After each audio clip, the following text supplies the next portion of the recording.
Hello guys, welcome back to sociology classes. Today our topic is sociology a logico experimental science. समाजशास्त्र एक तार्किक प्रयोगात्मक विज्ञान.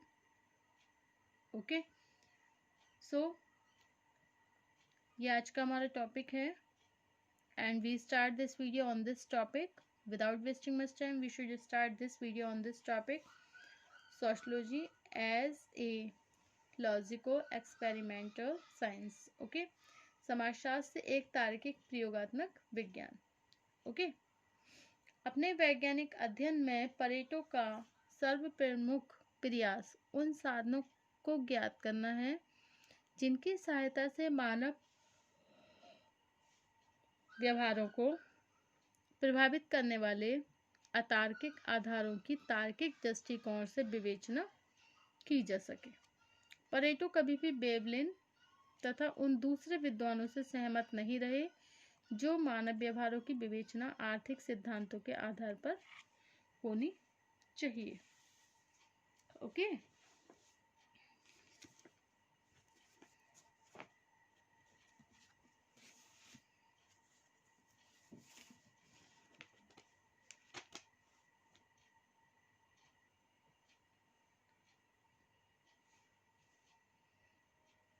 Okay, इस दृष्टिकोण के द्वारा मानव व्यवहार से संबंधित उन विशेषताओं को सही ढंग से समझा जा सकता है जिनकी विवेचना करने में आर्थिक विश्लेषण और अनेक दूसरे अमूर्त सिद्धांत अपर्याप्त सिद्ध हो चुके हैं.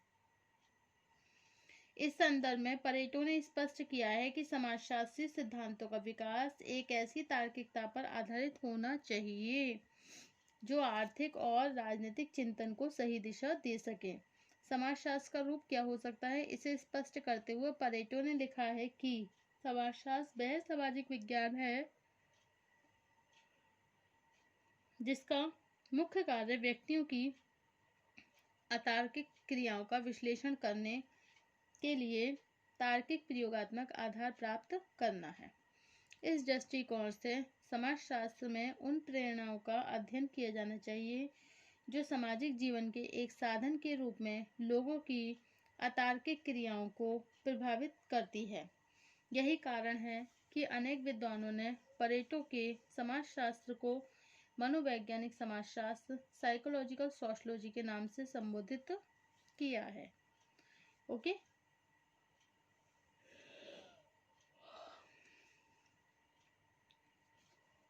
वास्तविकता यह है कि परेटो ने जिन अवधारणाओं की सहायता से समाजशास्त्रीय चिंतन को एक नया रूप देने का प्रयत्न किया उनमें मनोवैज्ञानिक तत्वों का कुछ सीमा तक समावेश अवश्य है, लेकिन मूल रूप से उनके समाजशास्त्र को समन्वयात्मक समाजशास्त्र ही कहा जा सकता है. यह दृष्टिकोण इस दृष्टिकोण से हो सकता है, यह विज्ञान इस दृष्टिकोण से समन्वयात्मक है कि केवल इसी के द्वारा मानव व्यवहार को प्रभावित करने वाले उन आधारों को समझा जा सकता है जिनका अध्ययन अन्य सामाजिक विज्ञानों द्वारा करना संभव नहीं है.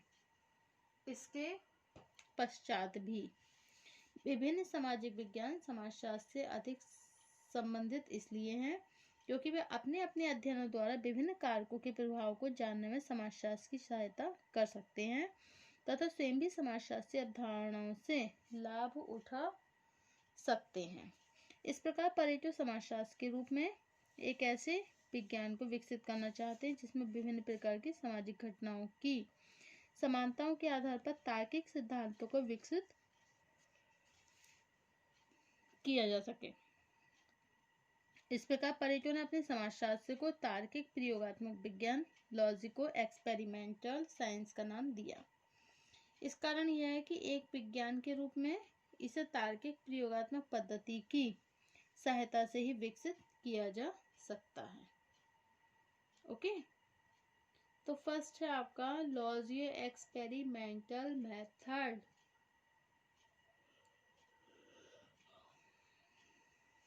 तार्किक प्रयोगात्मक पद्धति.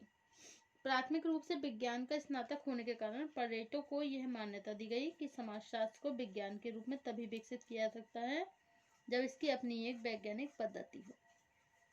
परेटो ने पहले अनेक विद्वानों ने, परेटो से पहले और भी अनेक विद्वान ने, उन लोगों ने समाजशास्त्रीय अध्ययनों के लिए भौतिक विज्ञानों की पद्धति को अपनाने पर बल दिया।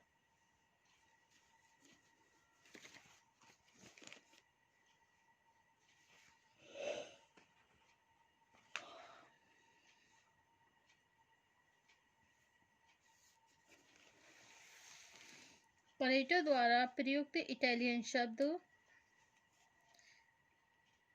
एक्सपेरिएंजा का तात्पर्य विशुद्ध रूप से किए जाने वाले प्रयोगों से न होकर अवलोकन तथा आवश्यकता होने पर उसे नियंत्रित अवलोकन से है, जिसकी सहायता से प्राप्त परिणामों को तार्किक रूप से प्रमाणित किया जा सके।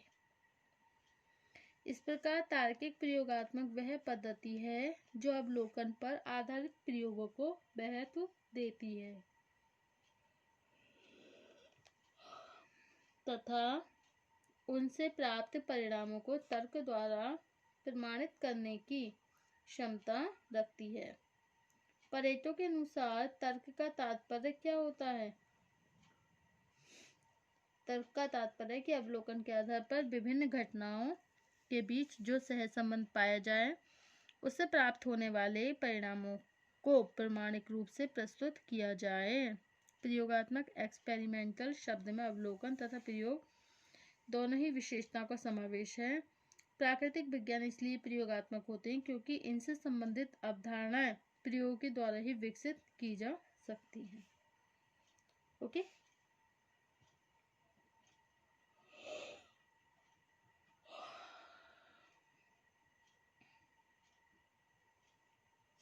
तार्किक प्रयोगात्मक पद्धति की प्रकृति को परेटो ने जिन विशेषताओं के आधार पर स्पष्ट किया उन्हें संक्षेप में निम्नलिखित रूप से समझाया जा सकता है। नंबर 1 है तथ्यात्मक, एम्पायरिकल, भावनाहीनता, न्यू, नॉन एथिकल। ओके, भावनाहीनता। तथ्यात्मकता को बोलते हैं इंग्लिश में एम्पायरिकल। अच्छा, अब सरलता को क्या बोलते हैं? सिंपलिसिटी, मतलब सरलता। अज्ञात तथ्यों का आगमन, स्टडी ऑफ अननोन फैक्ट, मतलब अज्ञात तथ्यों का अध्ययन। अब नेक्स्ट है निर्भर योग्य कारकों की खोज, search of dependable factors. And next है गणनात्मक विश्लेषण, क्वांटिटेटिव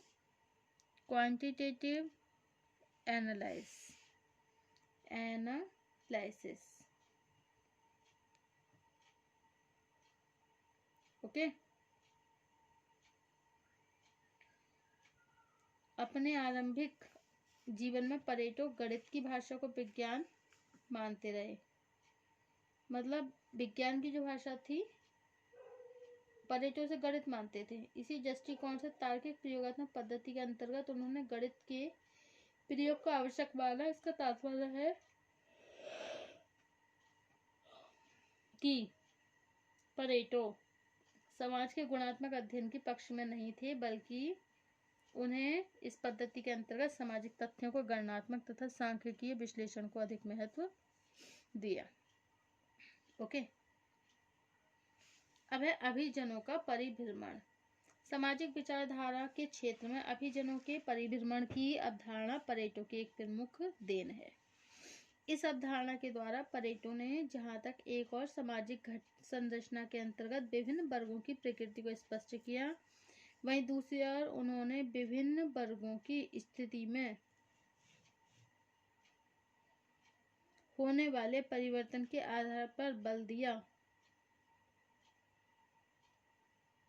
आधार पर सामाजिक परिवर्तन की प्रतिक्रिया पर बल दिया।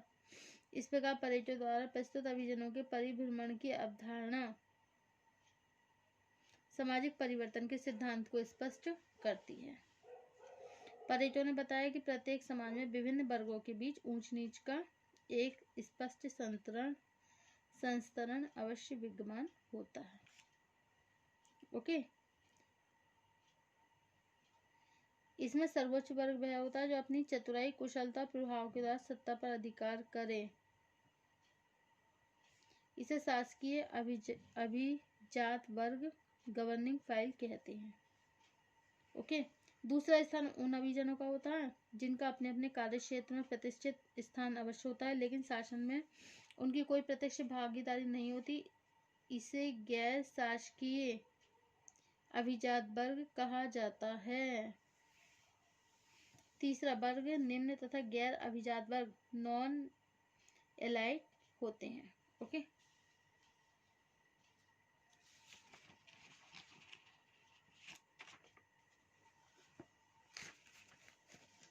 अब अभिजात वर्ग तथा अभिजन कौन है, इसे स्पष्ट करने के लिए परेटो ने लिखा है कि मानवीय गतिविधियों में किसी विशिष्ट क्षेत्र में जिन व्यक्तियों को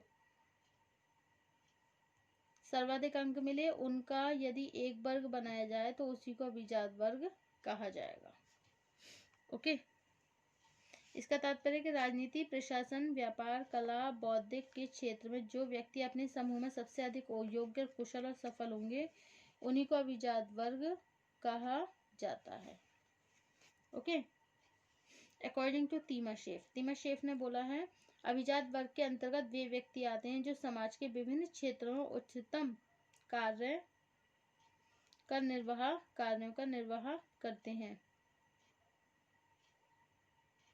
अथवा अपने अपने क्षेत्र में उनकी स्थिति बहुत ही उच्च होती है। रेमंड डेरो ने परेटो के विचारों के संदर्भ में लिखा कि अभिजात वर्ग से हमारा तात्पर्य समाज के उस छोटे वर्ग से है जिसके सदस्य अपने से संबंधित व्यावसायिक संस्थान में उच्चतम स्थान प्राप्त करते हैं। Okay. So let us make a class of the people who have a highest in their branch of the activity and to that give the name of elite. Okay.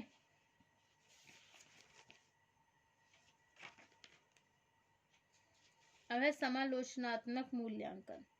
वास्तविकता यह है कि किसी भी विचारक का चिंतन त्रुटि रहित नहीं हो सकता। परेटो के चिंतन में कुछ भी दोष, कमियां हो सकती हैं, लेकिन परेटो के आलोचक ये मानते कि मनोवैज्ञानिक आधार पर सामाजिक संतरण तथा मानवीय व्यवहार की विवेचना करना परेटो ने समाजशास्त्री चिंतन की एक नई दिशा प्रदान की है।